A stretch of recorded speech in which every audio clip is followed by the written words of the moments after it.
how do you become a better communicator in the corporate environment? One, you have to be able to listen, understand what is being communicated, and then ultimately distill it down into bite-sized chunks that are easily digestible by the person who is taking it in. Once you're capable of doing those two things at the theoretical level, then you can talk and talk and talk and talk and talk, or write and write and write and write and write. But that's really the foundation that you need to be a better communicator in the corporate environment.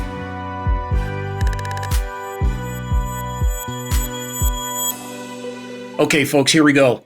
Welcome to this episode of Amplify, the Leadership Student 2.0 podcast. I'm your host, MK Palmore, CEO of Apogee Global RMS.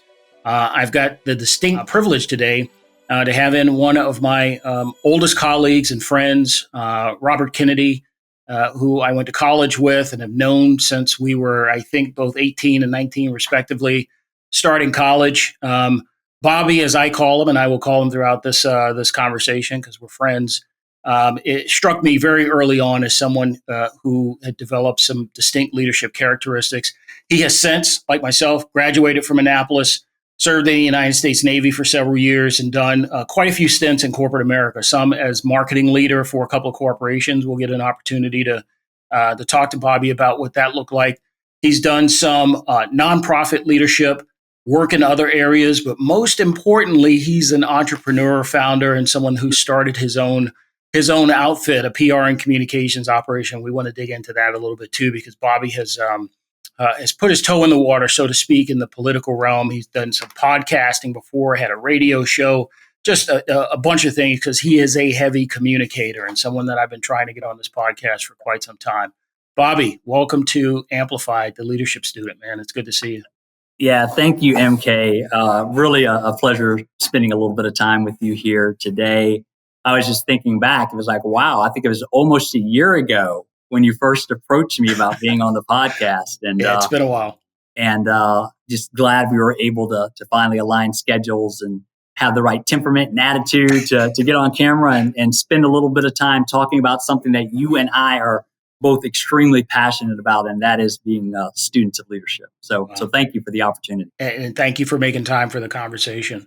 So spin my audience up a little bit. I want to give you a couple of minutes to talk a little bit about your background, and then I want to Sure. go back to that point of the first impression I had of you when we were young men, back when the knees didn't creak and the bones didn't hurt the way that they hurt now. But talk a little bit about your background. Sure. So Robert Kennedy Jr., my friends call me Bobby or Bobby K or BK or some permutation of that. Grew up as a military brat, the son of a senior enlisted in the United States Army, Sergeant First Class Robert Kennedy Sr. Early days, just kind of following him around the world. But when he retired, we actually settled in Mobile, Alabama. Mobile, Alabama was my mother's home. And so as we were going through middle school and high school, one of the things that my father continued to impress on my brother and I was, regardless of where it was that we were operating, whether it was in the classroom, whether it was in the community, or whether it was on the sports field, his requirement for us was to always be a leader. We weren't allowed to follow the crowd. Obviously, we needed to be focused on the things that were right. But whenever there was an opportunity to kind of step out front, we were encouraged in our family to do that. So as a result of that kind of edict and leadership by example from my parents, if you looked at what my older brother's name is Jeff, what Jeff and I were doing in the church community and also in school, you would see the early attempts to lead. And for me, from a political perspective, it started in the 8th grade. When I ran for a representative at the time when we still had Black representatives and white representatives in the Mobile County Public School system. Wow, that's so I was a Black representative for the 8th grade, and then just kind of picked up in high school when I was, class president and subsequently president of the student body there. So yes, so even before the Naval Academy came on the radar screen, we were in the space of advocacy on behalf of our communities, in my case, the class and or the student body. Right. So you go to Annapolis. Again, we're going to come back to that part of the conversation. Graduate, You're commissioned in the United States Navy. Talk a little bit about your experience in the real world as a professional. Sure. So I love it. I talk about those lessons that we got from my father. With him being senior enlisted and me going through an officer commissioning program, one of the things that he told me constantly, and then my brother told me as well, was that being a junior officer in the fleet, you had to rely on your senior enlisted, because even though you were senior in rank, you were junior in experience. So we didn't have a whole heck of a lot. So, 22 years old, showing up on the USS Dubuque in Sasebo, Japan, was my very first division officer tour. Fortunate and blessed to have some fantastic senior enlisted leaders who mentored me and kind of got me along the path. My first true independent leadership came in my second tour when I was the officer in charge of the military department on the USNS Pecos. Pecos is a combat oiler. And when people ask me what that is, they can think of it as a big floating gas station. And her mission was to go around and basically service the United States Navy and our peers and our allies, and just making sure that they had the fuel they needed, the food they needed, and the stores they needed to be able to operate at the tip of the spear. But had that experience was fantastic for me. Once I wrapped that up, I came back stateside, went through a graduate program with the Naval Postgraduate School, and then I finished my time up on active duty, stationed at the U.S. Naval Academy in a company officer role. And you can think of a company officer as the first level where it goes from students supervising more students to professional staff supervising those students. And so that was the last thing that I did on active duty in the United States Navy. At that point, I came off active duty, went back to business school, went to Duke University, the Fuqua School of Business, where, by the way, I love to say that I met the woman who would become my future wife. Shout out to Aquilin. And then actually got into the casino industry. And so subsequent to graduating from Duke University, I went to general management rotational program with Harrah's Entertainment, which is a casino gaming company. I did my training down in New Orleans and started what was a normal casino career progression. Started at the associate level, ended at the vice president level. And then I transitioned into big box retail. And I had stops at initially Toys R Us and subsequently Sears Holding Companies. Director level position at Toys R Us, a vice president level position at Sears. Did a little stint out on the West Coast for a while, which is where I reconnected with MK.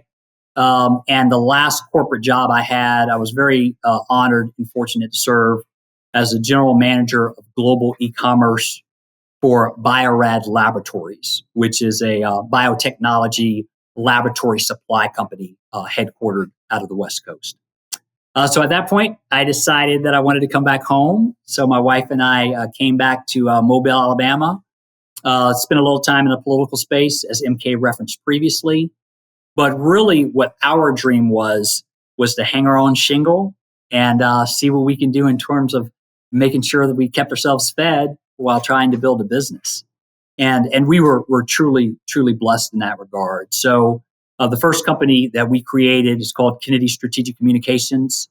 It is a marketing, media, and public relations company based out of Mobile, Alabama, with a client set that goes from Dallas, Texas, all the way down to Miami, Florida, with clients and customers all along that line of geography. And so we started that in 2018. And I like to say that my wife made that business successful to the point that she never had to go back into the normal corporate establishment.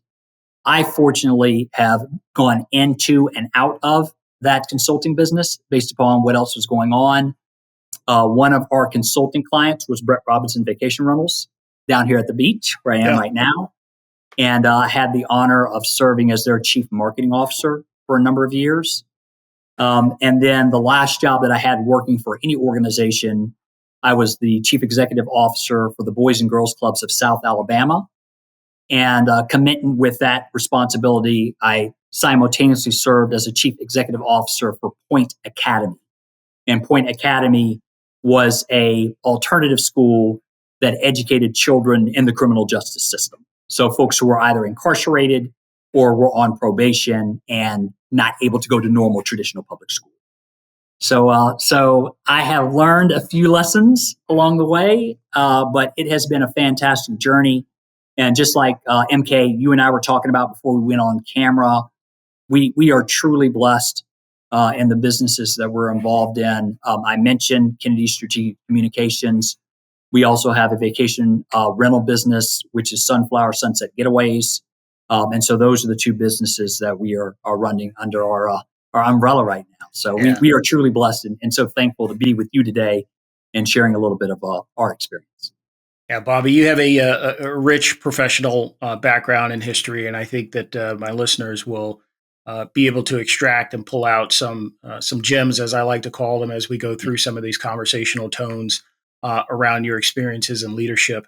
I do want to go back to that starting point that you and I have talked about. I remember my first impression of you, plebe year, when I can't remember exactly the very first time we crossed paths. Maybe it was towards the end of plebe summer or sometime during plebe year, where they basically were like, you guys need to elect class officers. And I remember you running and I think successfully winning as a plebe to become like our class president. And I just remember thinking that, wow, this guy has come to this situation already with some baked ideas about what it means to be a leader. You touched upon some of that in your introduction, how your father emphasized the need to lead in all the spaces that you're in. But what I want to do is I want to talk and maybe draw a finer thread around your ability to self-advocate for yourself. I remember you were standing fully in yourself already at the age of 18, espousing your beliefs and like trying to get us riled up and get us going, in a particular direction. These are things that we need to be concerned about as plebes, although, we were fed, clothed, and had a roof over our heads and someone yelling at us 24/7, but that's a whole nother track to go down.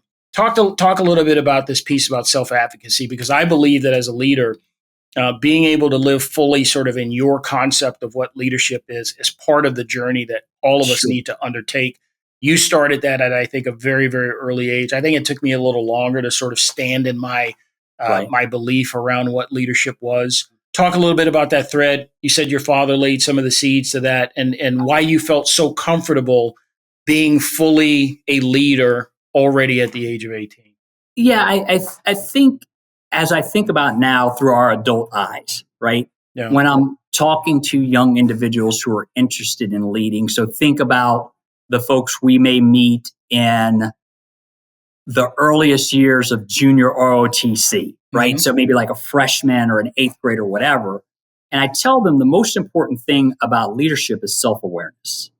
Just understanding where you're confident, where you have the opportunity to excel, because we all have things that we do well, and how do you kind of offset and shore up areas where you could potentially be better. So for me, my dream was actually to play sports. I loved football. And I know you're going to find this comical because you and I met when I was even slimmer than I am now. I actually wanted to play offensive line. People won't be able to tell from the context as to why that brings a little bit of laughter for us, but go ahead. Right. I was 135 pounds when I graduated from high school, just to put that in context. So the important thing in this relationship that I had with my father was, yeah, you can go play football. That's fine. But you also need to start joining these oratorical contests, right? So as we were doing two things at one time. And so while I had very limited success, which would be putting it mildly, when it came to athletics, I actually had a tremendous amount of success when it came to competitive speaking, which subsequently led to debating, et cetera, et cetera. And so by leveraging that, and because of those early stages, the way that you got elected was because you had to give a speech, right? And I was capable of doing that. I actually found that space of confidence during middle school, and that ended up helping me when I went into high school. And so because I had been class president in high school, because I had been student council president in high school, and there were a couple of other things, like we had gone to Boys State and stuff like that as well. I did not get an elected position at Boys State, but I had gotten an award for the best representative in the House or something like that. when it came to going to the Naval Academy, I was comfortable being in those spaces with large numbers of folks. Right. And because I had a history of having advocated on behalf of the organizations that I was leading, it was a natural step for me to go into an environment like the Naval Academy and be comfortable running for class president. And, between you, me, and the proverbial fence post, it doesn't hurt having a name like Robert Kennedy Jr., which is easy for people to remember when they're filling out a ballot, right?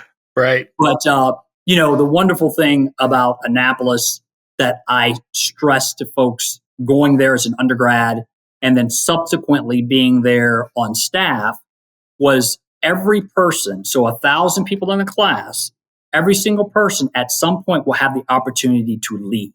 And for me, being class president as a freshman, that was my opportunity to lead on a larger scale. Sure, I ended up doing other stuff in the company, and then through my extracurricular activity, which was debate, I had the opportunity to do things there, but there was nothing as impactful or as significant for my leadership learning as it was being class president at that particular point in time. So you touched on two principles that I think are super important for anyone aspiring to leadership. The first of which is understanding yourself, like your strengths, Yes.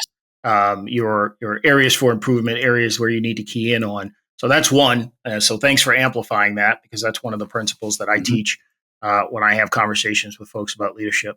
The second thing that we are implicitly talking about is one of the areas that I think does not get enough emphasis when people think about leaders, and that is the ability to communicate. You Yes. have been a strong communicator since day one, or at least day one from my knowledge of you at the age of 18. And it sounds like, you did some prep for that in the way of debate and other areas. Talk a little bit about developing communication skills in the corporate space, because oftentimes my audience are folks who are aspiring to leadership positions in the corporate space, and they can't get the nod.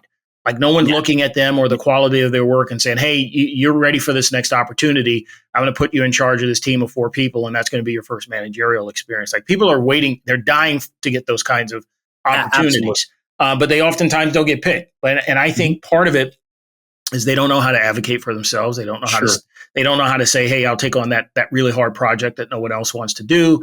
They don't know how to take advantage of opportunities to show their communication skills, which I think, man, as far as I'm concerned, it's the MVP of characteristics. If you aspire to high-level leadership positions, you have to be an outstanding communicator. Talk a little bit about what you've seen in the corporate space in terms of people's ability to communicate. Maybe offer up some suggestions as to how people can double click on that and develop those skills for themselves. Yeah, absolutely. So as you were going through that, I was thinking about a specific individual, and I was also thinking about a person that a lot of your listeners may be familiar with, Gladwell.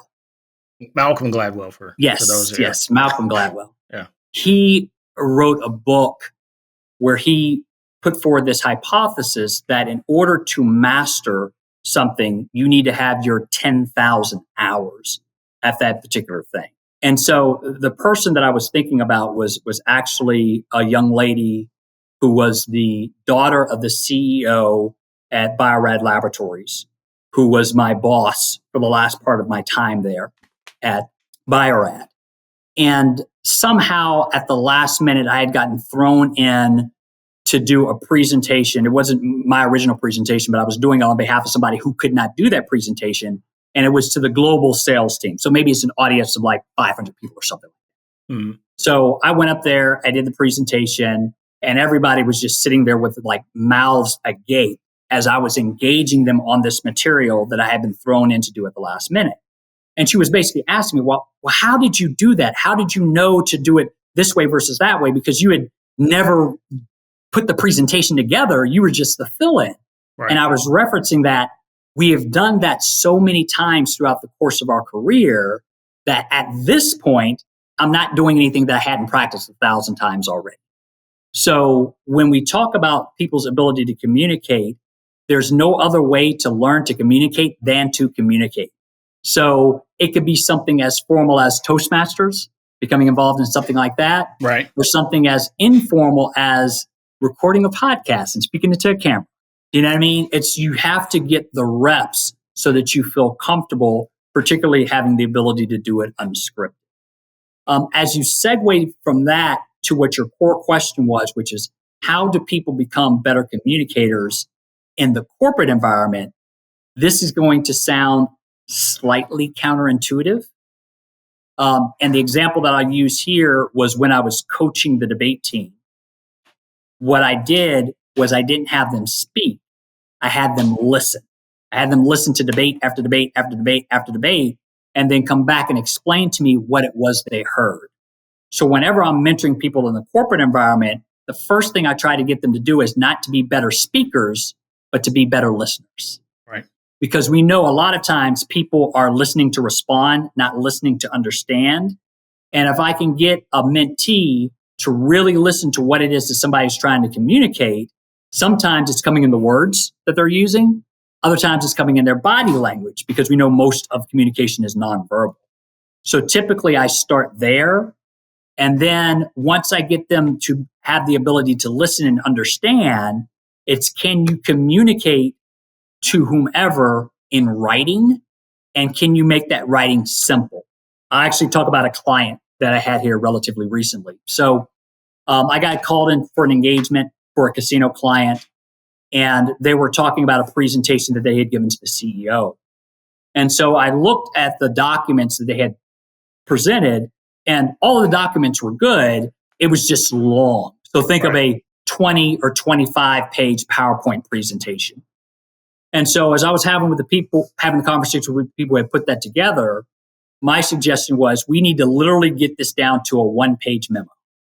So we didn't get it down to 1 page, but we got it down to 2 pages. So when we went back the second time, rather than saying all of this extra, we had narrowed it down to exactly what we wanted to communicate, and had communicated it in a way that the chief operating officer and the chief executive officer could look at it and make a decision. Right. And that's really all that they wanted to do. But going back to what was the core of the question that you teed up is how do you become a better communicator in the corporate environment? One, you have to be able to listen, understand what is being communicated, and then ultimately distill it down into bite-sized chunks that are easily digestible by the person who is taking it in. Once you're capable of doing those two things at the theoretical level, then you can talk and talk and talk and talk and talk, or write and write and write and write and write. But that's really the foundation that you need to be a better communicator in the corporate environment. Yeah, so those are excellent key points and lessons, and part of what I do in the other work that I do in the technology space is that high level communication, distilling concepts down into really focused bite-sized chunks so that they can be understood and digested, so that you can get to follow on substantive conversation where maybe key decisions need to be made. And I think you described that very succinctly. This idea of reps is something that I key on as well. Just opportunities, and not every. Oh, by the way, not every rep's going to be a wild success. Like don't go into your 10,000 reps or 10,000 hours assuming that you're going to knock it out of the park every time. And in fact, I would say that stumbling every once in a while and maybe landing flat on the delivery from a communication standpoint, there are some incredible lessons to be learned from those types of experiences, because you then walk away knowing, you know what, next time I'm in front of an audience, I'm going to skip right to the meat of it, maybe give them the bottom line up front, let them know what it is I'm there to talk about, maybe leave them with 3 points, or I always have to remember to leave them with an action item. What am I asking them to do, at the end of this delivery? Otherwise, it's just a bunch of flowery stuff that might go over their heads. What are some of the maybe painful lessons that you've learned in terms of communicating that you would hope others could avoid? Oh my gosh. So I'm laughing here because I'm thinking of, so I was on the debate team as an undergrad. And the way that I like to explain competitive debate, you can think of it like basketball. You're trying to get to the dance. You're trying to get to the NCAA tournament. Right. And in the debate sense, it's called the National Debate Tournament. That's where you're trying to go. And I remember when I was having a conversation with my coach about that, stepping up to kind of debate at the Division I level, as opposed to what the Naval Academy typically did, which would have been more considered the Division III level. He said, you're going to lose a lot, right? And I remember those days of going to tournaments, not winning a round, and then slowly but surely just getting better and better and better and better over time. And so, although that happened as an undergrad, there were times when we could see this happening in the corporate environment as well. And sometimes it takes somebody with a fresh set of eyes coming in and looking at everything that was going on and being able to articulate it in a way that you can take as feedback and then move forward. The specific example that I'm thinking of here is the chief marketing officer at Sears Holding Company. So I was hired as a person who would be reporting into the chief marketing officer. So think of me as a number 2, not a number 1 in the marketing function. And so the position was unfilled for a while. So I was kind of filling that number 1 role until he actually came in here. And when he sat down to talk to me, he'd watched me in several meetings. He said, BK, because that's what they call me at Sears. He's like, you make miracles happen every day, but nobody understands what it is that you are trying to do. And so I was thinking of that structure that you had given a little bit earlier when you talked about bottom line, contract sentence, point 1, point 2, point 3, summarize what you've talked about, call to action coming out of the meeting, right? That structure seems simple. But from my standpoint, and this is, I'm about to turn 55. So this is the 35-year-old iteration of me, right? To hear someone tell me who felt so confident in communicating that, yes, you're communicating, but nobody knows what you're trying to do. Yeah. That was like, okay. So that actually caused me to change the way that I formatted my planning function, which is what I was doing there. So I literally had a slide that was right after the agenda and before the executive summary, which was, what are we trying to do? Yeah. A single sentence. Before we leave here, here's what I'm going to ask you for. Exactly. So in the Sears Holding Company environment, I had 18 business unit presidents, 18 head merchants, 18 chief marketing officers. And then I sat in the online space as a divisional vice president of marketing, planning, and promotion. So my job was to herd cats. So if I had all this senior leadership in a room and I could simply start off by stating, this is what we're trying to do, then I can work to get alignment among those individuals. And by the time we got to the end of whatever that particular planning session was, if for some reason or another we had not accomplished our goals, we knew what we needed to do subsequent to the meeting to keep us on track.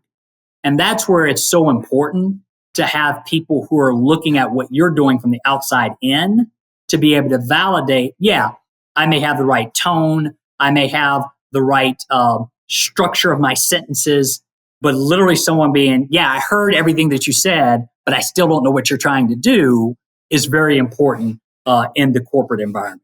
Yeah. I've seen people struggle with this. People, especially in the technical space, who are filled with reams of valuable technical information and make the mistake that they feel like they need to convey all of that technical stuff in one sitting. And they go from one technical point to the next, one slide to the next, just hammering home. And my eyes start to water over. And in those fully trusting and transparent scenarios where folks come to me and say, hey, what could I have done better? I tell them, take that, collapse it into something much smaller. Yes. Start off telling me high level what it is that you're gonna what you're gonna present, and then ask for something at the end, or give me what my takeaways are. But you don't need to spend all the time going through every technical piece, because that's not. At the end of the day, that's not going to be helpful to people, and people will check out on you if during the course of during the course of the delivery they get lost in the smoke of what you're creating. And it could be deeply important items if they're unable to follow along with it, or you don't deliver it in a way that allows them to grasp it. They can check out on you. And the last thing you want is for people to check out. I'm always conscious of making sure I'm keeping the attention.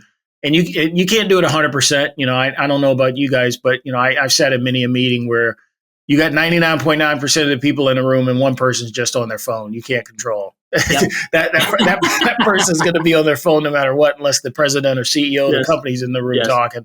But yeah, I mean, you got to be cognizant. You have to be so plugged in with your audience that you're paying attention, reading them at the same time that you're delivering, because guess what? You also might need to pivot from wherever you are in the course of that presentation whether you're on a time limit or not, and like get to something punchy that you know is going to pull them back into the conversation.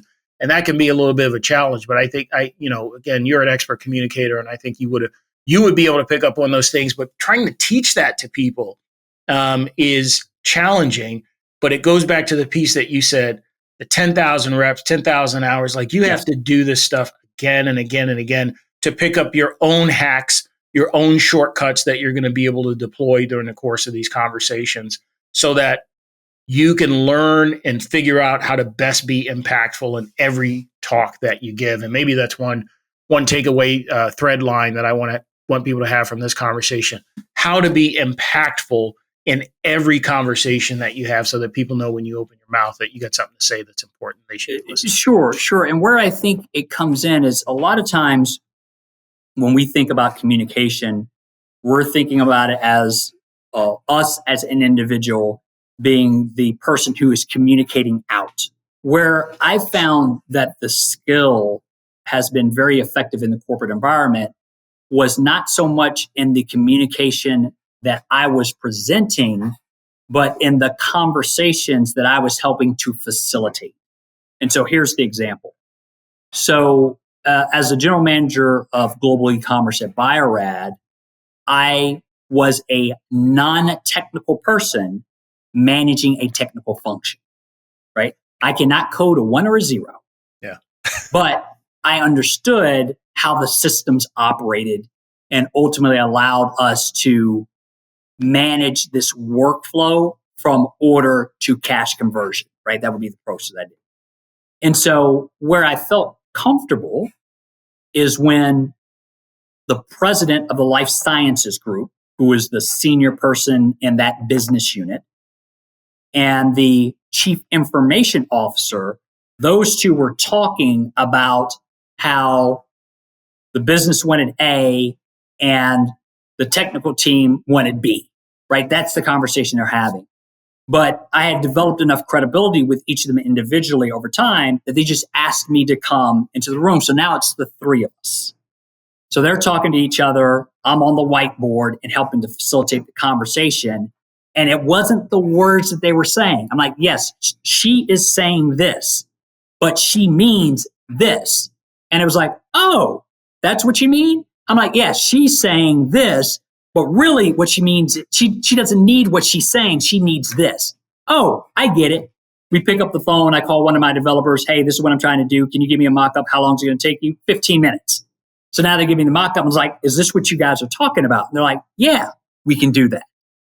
Right? So that's the reason why in the earlier part of this conversation, I said it is so important as you're on your communications improvement journey to refine your listening skills so that, yes, you're going to get kudos for the presentations you do, but business is much more effective when it's being done by cross-functional teams, and your ability to help facilitate or guide a conversation along when it's not your personal advocacy is something that makes you much more astute and valuable as a highly polished communicator.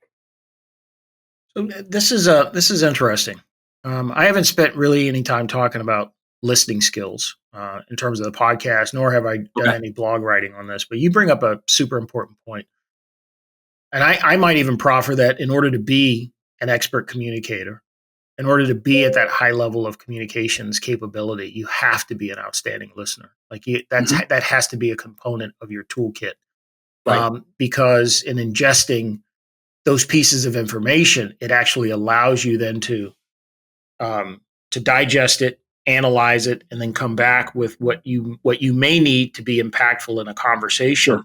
Sure. You have to have some listening skills. If you're just waiting for that opportunity to espouse your technical acumen, your leadership, your what you have to say, you're missing one half of the entire proposition, and maybe even more, because your critical decision making is absolutely a necessity at the high levels of leadership. Absolutely. And listening is a component of that, because in listening you will find many times the crux of the issue that you've been asked to solve as a leader. Absolutely.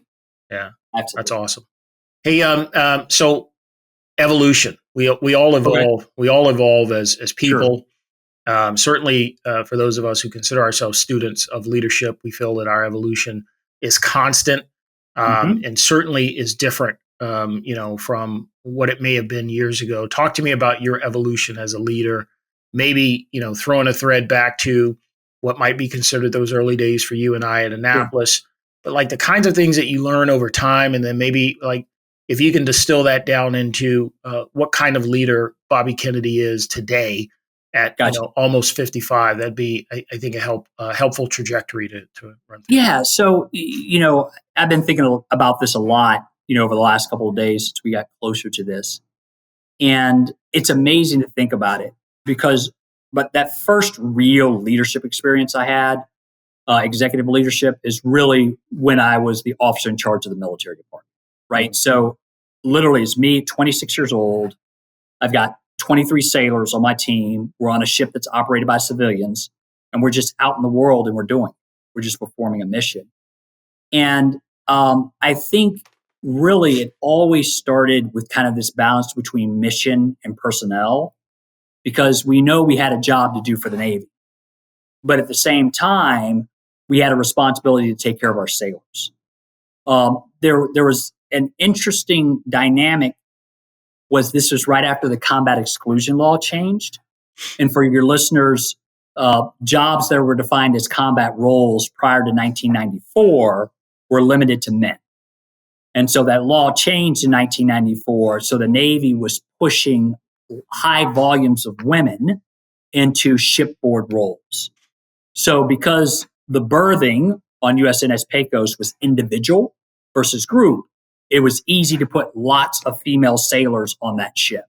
So I actually had 17 female sailors and 5 male sailors after having been on a unit that was all male. Mm-hmm.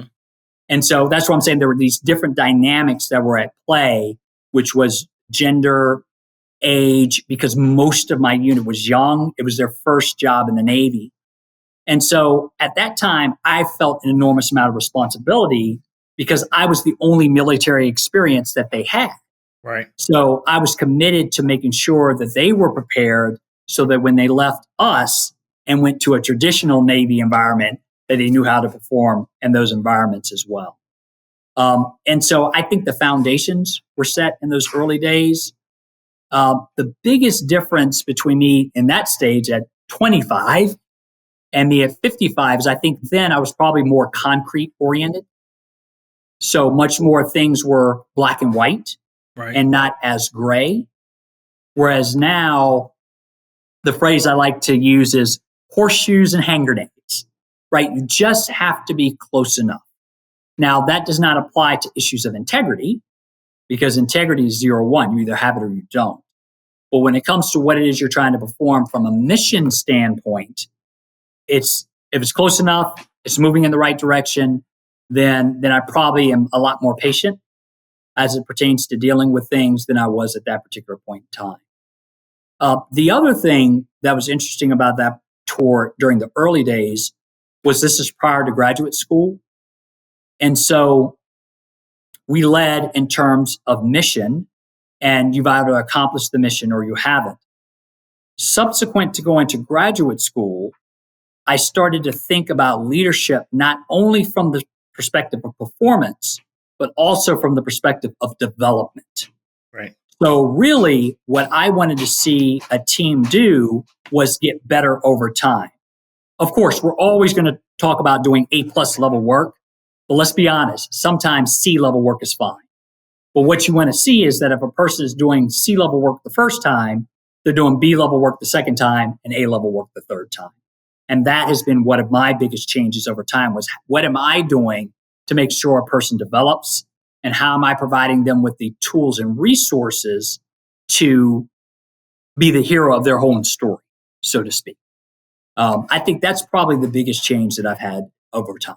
Is that kind of getting at what you were? So this is perfect, because you lead into a conversation that I've been having recently with people about what the whole purpose of essentially of being a leader. And I've come to the conclusion that the whole purpose of it is to develop other people.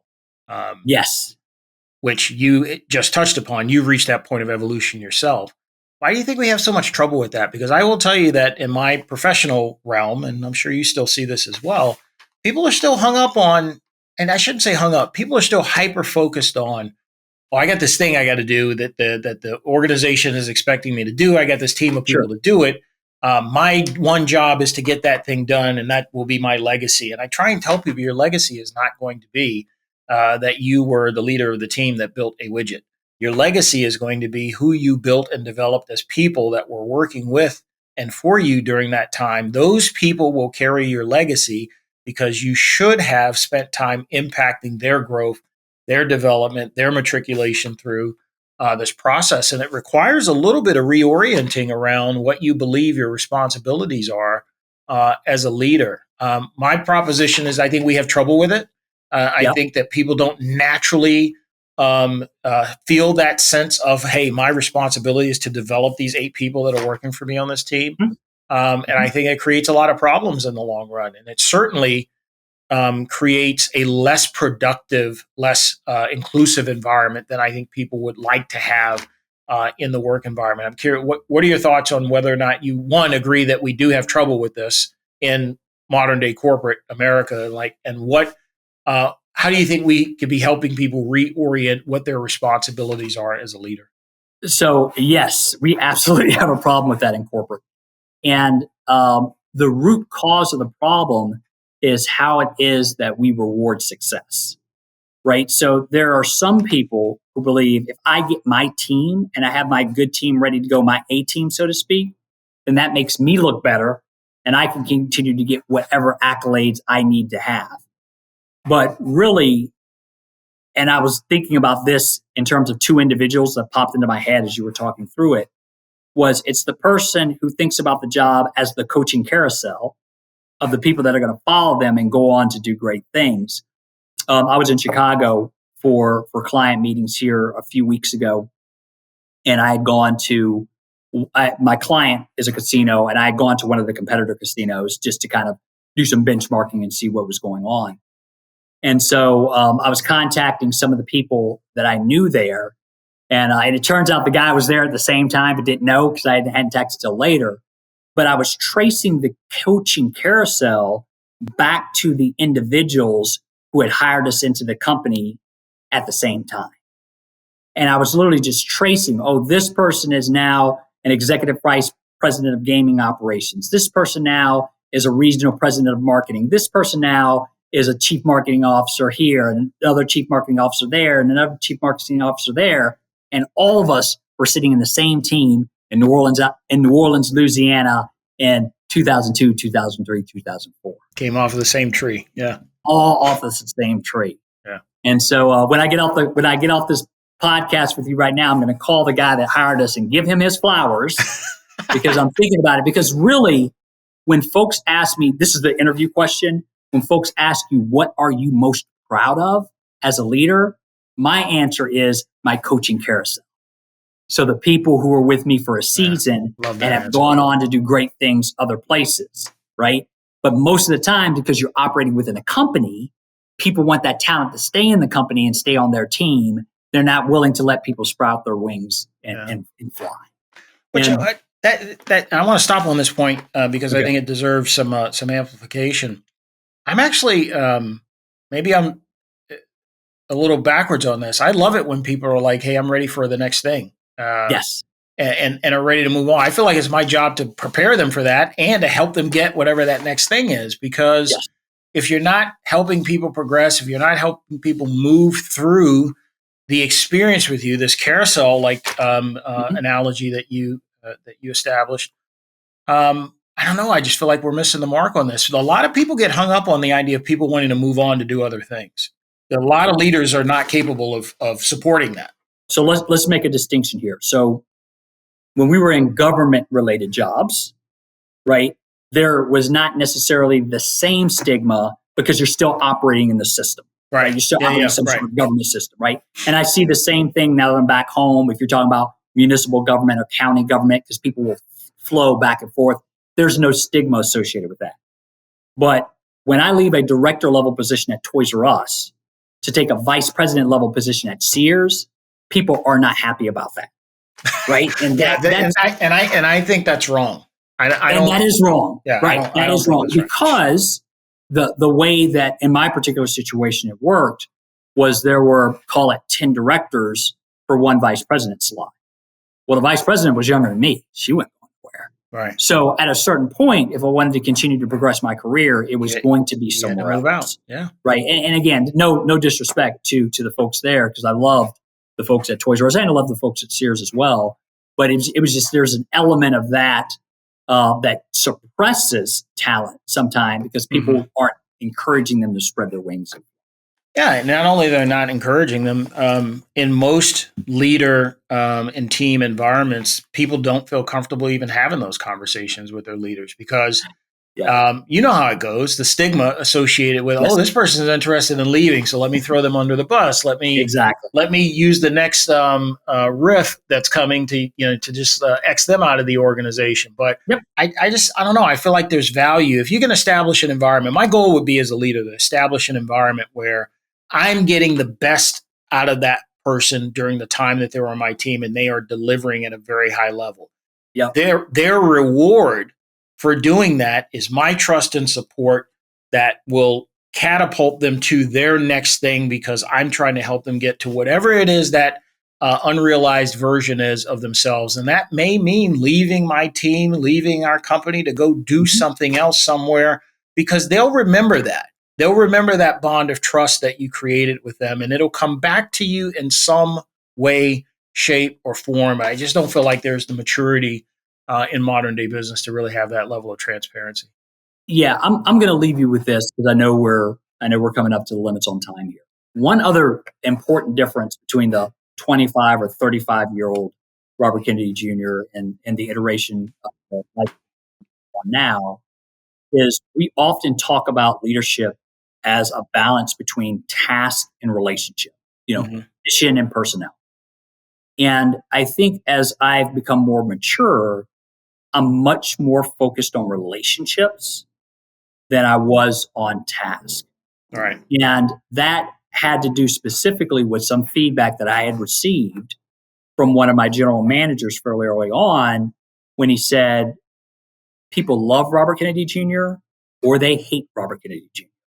And there's no in between. And I was teasing that out and kind of talking about it. And I was asking him, hey, did anybody say that I couldn't deliver? He's like, no. Everyone said to a person that you executed at a high level. And so part of my personal journey, and this was the self-assessment and the reflection, was knowing that relationships require time. And it's literally time over time. People have to get to know you. They have to understand you. They have to see you as being authentic and not necessarily trying to undermine their efforts or unscrew their light bulb to make yours shine brighter. Yeah. Right? And that really is the other piece that I think is how I've changed as a leader over time, is understanding that relationships ultimately trump talent. Relationships ultimately trump transactions because people aren't always going to remember what they did or what you did, but they're definitely going to remember how you made it. That's an outstanding point to end this conversation on. Bobby, this has been exactly what I thought it was going to be. I'm sorry it took so long for us to get to this point of alignment to have this conversation. I could go on with you probably for another 45 minutes at least. This has been great. In terms of your PR and communications firm, how can folks find you? You guys got a website or something, or is LinkedIn the best way to communicate with you? Absolutely. Just Kennedy Strategic Communications. You can just type that into your internet browser, and then our website will pop up. Another way to contact us is Kennedy for Alabama. That's Kennedy, the number 4, and then Alabama. Either one of those, our website information will pop up. Just make sure that you put Alabama in it so that you don't end up with my friend Robert F. Kennedy Jr. of the Department of Health and Human Services. But I would love to hear from you guys. Anything we can do to help you out, we'd love the opportunity to partner with you. All right. Bobby Kennedy Jr., fantastic conversation, my friend. Thanks for being on Amplify, the Leadership Student 2.0 podcast. All right, MK, you give my best to the family, man. Will do.